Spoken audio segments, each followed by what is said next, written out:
The stars outside the window of the exploration ship Aurora shimmered like silver dust on black velvet. The ship moved smoothly through the quiet sky, carrying ambassadors, diplomats, and a small group of security officers from Earth. Among them was Caleb Ward, a young ensign who never imagined he would be part of such an important mission. Caleb had always dreamed of seeing other worlds. Back on Earth, he grew up in a small town with clear night skies. He would lie on the roof of his house, staring at the stars, imagining what it would feel like to visit other planets. Now that dream had become real. He was standing on a ship orbiting Lemorus. One of the most beautiful planets known in the galaxy. Lemorus was not like Earth. The entire planet looked as if it were made of crystal. Giant glowing structures rose from the surface, reflecting the sunlight and scattering it like rainbows in every direction. The oceans shone like mirrors, and the cities looked as if they were carved from living glass. It was home to the Lemurians, a tall, elegant, and peaceful species who valued harmony above all things. This visit was special. The humans had been invited to join a great starlight festival, a celebration of peace and unity among different worlds. The royal family of Lumeris would host the ceremony, and even the princess herself was expected to make a rare public appearance. Caleb stood at his post in the docking bay, adjusting the collar of his uniform nervously. He was not an officer, not a diplomat, just a security ensign. He didn't think anyone important would even notice him. But fate often begins quietly, without warning. The Lumerian royal glider hovered near the festival site. It was a small, elegant craft made of transparent crystal that sparkled like a star. Princess Lyra, known for her kindness and curiosity, stood on the open platform of the glider, waving to her people below. Her pale silver hair flowed in the wind like liquid light. Her eyes reflected the shining towers of her world. Caleb had seen her only once, in the briefing. She looked both strong and gentle, like someone born to carry great responsibility, but still curious about everything around her. "Ensign Ward," came a soft voice from his communicator. It was Commander Hayes, his superior officer. "You're assigned to perimeter watch. Simple task? Just keep your eyes open." "Yes, Commander," Caleb replied. Though his heart beat faster than usual, he walked to the edge of the platform where the humans were stationed. He could see the princess's glider moving slowly above the crowd. The festival had begun. Music like wind chimes filled the air, and beams of light painted the sky. It was peaceful. It was perfect. But perfect moments rarely last forever. A sudden pulse shook the air. A strange energy wave, silent but powerful, swept through the sky. The crowd gasped as the glider jerked to one side. Caleb's head snapped upward. "What was that?" Someone shouted. "The glider's losing control." Another voice said. High above, Princess Lyra's platform tilted. She grabbed the railing, but the craft spun, its crystal wings flashing in panic.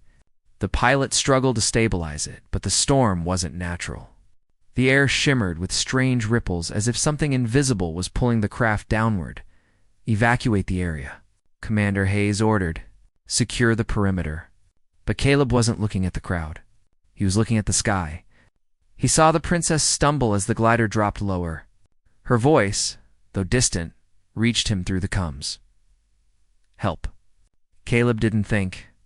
He didn't wait for permission. He ran. He sprinted across the platform to the emergency gear rack. The technicians shouted after him. But he had already pulled on a thruster pack, a compact jet system used for repairs in orbit. His heart pounded, his hands trembled, but his eyes were clear.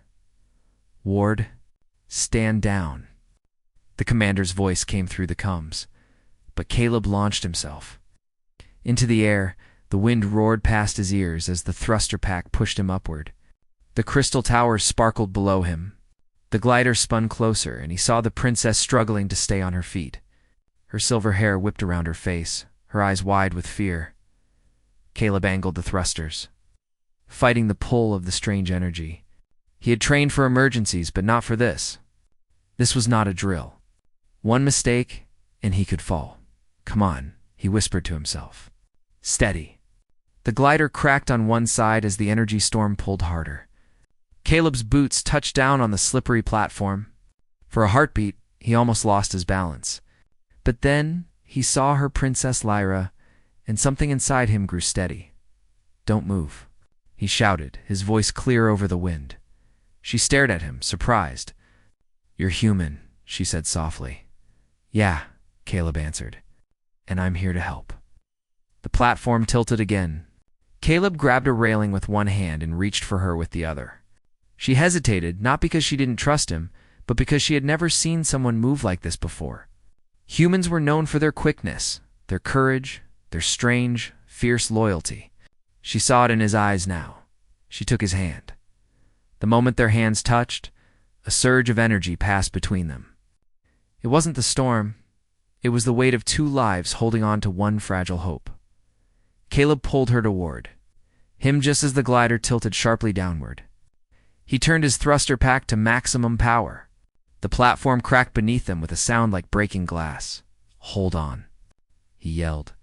The thruster screamed as he leaped off the collapsing glider, carrying the princess in his arms. For a moment they were falling weightless, helpless, but then the jets caught the air and they were flying. Down below, thousands of Lemurians stared up at the sky. A single human was diving through the storm, holding their princess as if she were the most precious thing in the universe. The storm flashed around them like a living thing. Caleb twisted, adjusting the thrusters to avoid falling debris. A sharp gust hit them from the side, spinning them slightly. The princess held on tightly, not out of fear, but out of trust. She looked at him, this human, this stranger, and felt something new. Ah, he wasn't faster than the storm. He wasn't stronger than the forces tearing the glider apart. But he didn't give up. Every movement of his body said the same thing. "I will not let go." With a final push of the thrusters, Caleb guided them toward the safety nets below the platform. They hit the net hard, bouncing slightly before coming to rest. The crowd rushed forward, and Lemurian guards surrounded them. Caleb lay on his back, gasping for breath, the princess still in his arms. The thruster pack smoked slightly. His uniform was torn at the shoulder, but he didn't notice. He looked at her and asked softly, "Are you okay?" She stared at him, her silver eyes glowing in the sunlight. "You risked your life for me," she whispered. Caleb laughed weakly. It seemed like the right thing to do. The queen's personal guard arrived soon after. They escorted the princess back to the royal balcony, but before she left, she looked over her shoulder at Caleb. Their eyes met for a brief second, and something passed between them. Not words, not promises. Just a quiet understanding. Humans were strange to the Lemurians. They were a young species compared to others in the galaxy, but they had something few others did, a fierce instinct to protect. The entire festival had witnessed it with their own eyes. Within hours, the story spread across the crystalline cities. People whispered in soft voices, "The human saved her." Caleb sat in the medical bay, still in his flight suit. The doctor checked him for injuries, but he waved her off with a tired smile. He didn't feel like a hero. He had simply acted without thinking. Commander Hayes entered the room, his face unreadable. "You disobeyed orders?" the commander said calmly. "Yes, sir," Caleb replied, lowering his eyes. "You could have fallen," the commander added. Double quotes, "Yes." "Sir," Caleb said again. Then the commander sighed and shook his head slowly. "But you didn't. And now the whole planet is talking about you." Caleb blinked. "Talking about me?" Hayes gave a dry laugh. "Son, you just became the most famous human on Lumerus." Later that evening, the royal crest of Lumerus appeared on the ship's communication channel. A formal message came through. Caleb was ordered to attend a royal audience at the palace. No one refused such a summons. As the sun set behind the crystal towers, the city glowed with soft blue light. Caleb stood on the edge of the shuttle platform, watching the palace rise in the distance like a mountain of light. He had no idea what would happen next, but a strange feeling grew in his chest, not fear, but something close to destiny. Princess Lyra stood at the balcony of her tower, watching the human who had saved her. Lumerian tradition was clear. When someone saved a member of the royal family, they must be presented before the queen herself. She smiled softly. She didn't know this human well, but she already knew one thing. He was different, and somewhere deep in the palace. The Queen of Lumerus, wise and calm, heard the reports of the festival. She listened in silence, but her heart stirred with ancient knowledge. A human had stepped into the storm. A human had saved her daughter, and ancient prophecies spoke of such moments. The shuttle doors closed, and Caleb took a deep breath. The engines hummed softly, and the lights of the city blurred outside the window. Tomorrow, he would stand before a queen on a world made of crystal. He didn't know why his hands were shaking. Maybe it was fear. Maybe excitement. But one thing was certain. This was only the beginning. The shuttle moved smoothly through the glowing night sky of Lumerus. Below, the crystal towers shined like tall lanterns, their reflections dancing on the still surface of the silver ocean. Caleb Ward sat quietly in his seat, staring out the window. His uniform was clean now. But the memory of the storm and the broken glider was still sharp in his mind.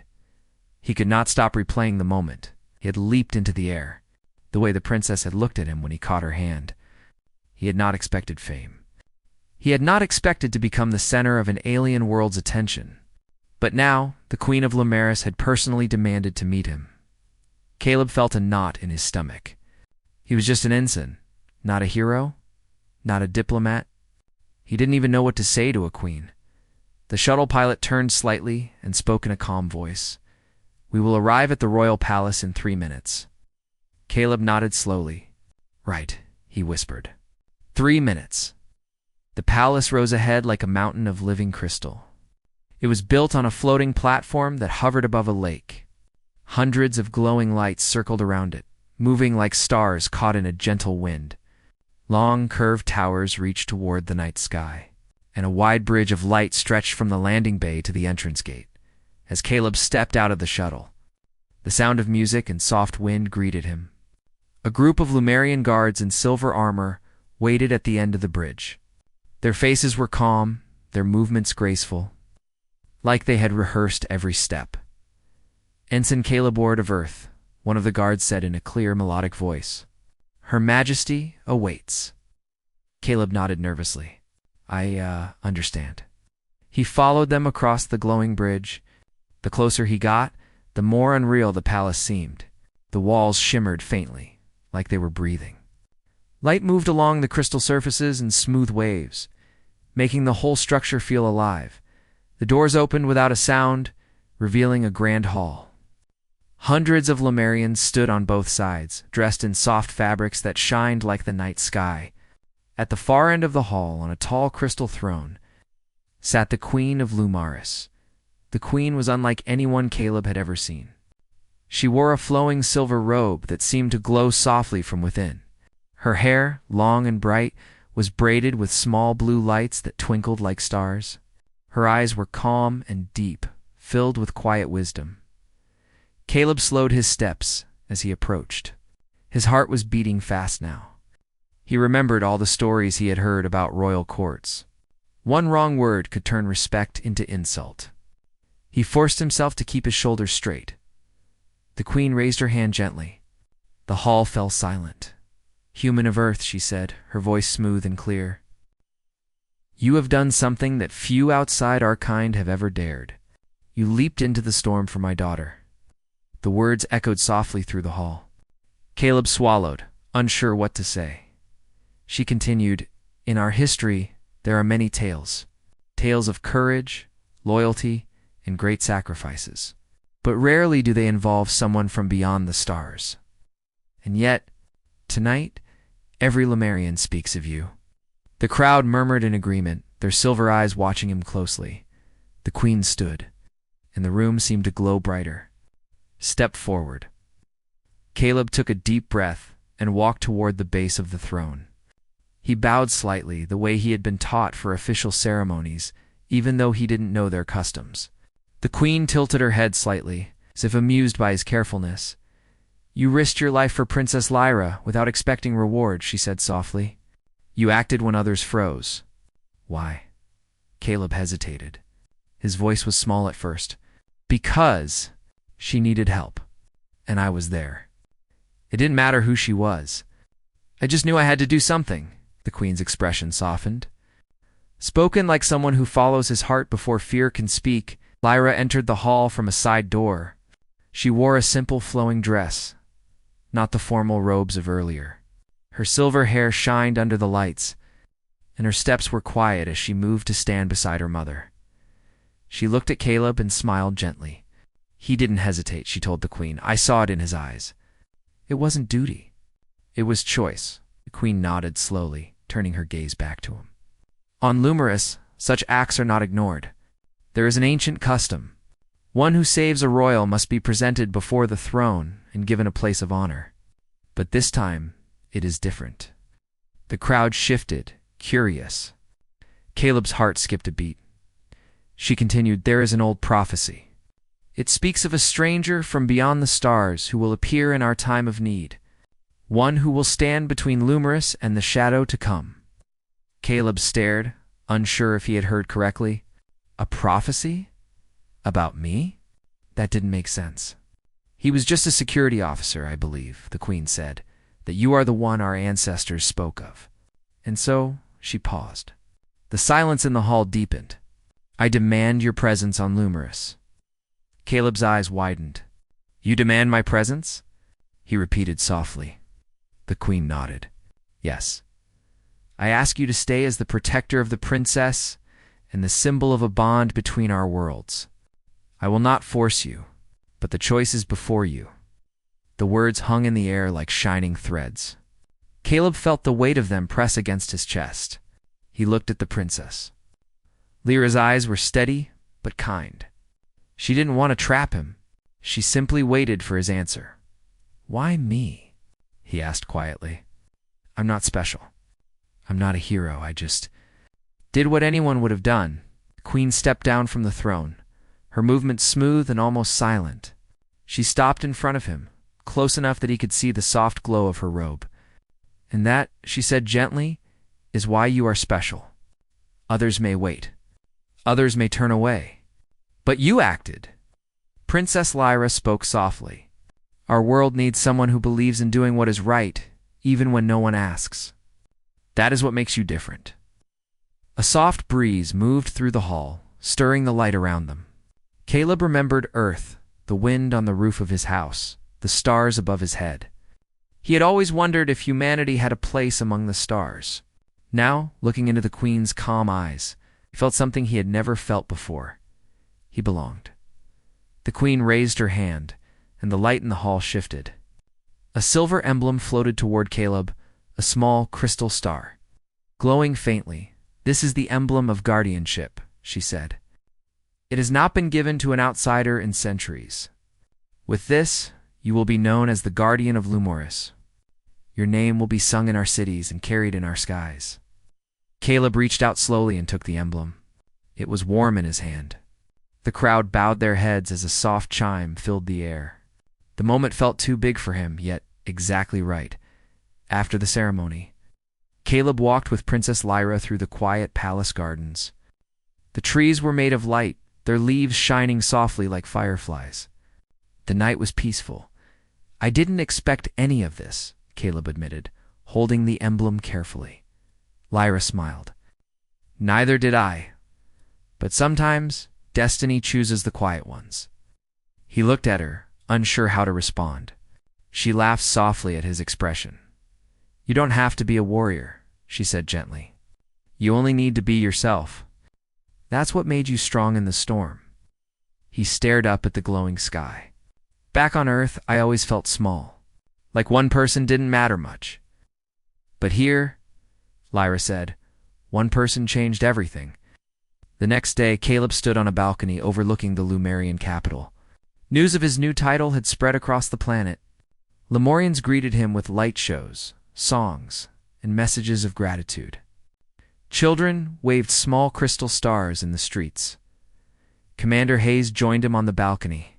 Well, Ward, the commander said with a half-smile, looks like you're officially famous. Caleb chuckled softly. I didn't plan any of this. I know, Hayes replied. That's why it matters. A royal messenger arrived, bowing slightly. Guardian Ward, he said respectfully. Her Majesty wishes to meet with you tomorrow. There is a council gathering. You are to stand with the royal family, Guardian Ward, Caleb repeated to himself after the messenger left. The words still felt strange, but not impossible.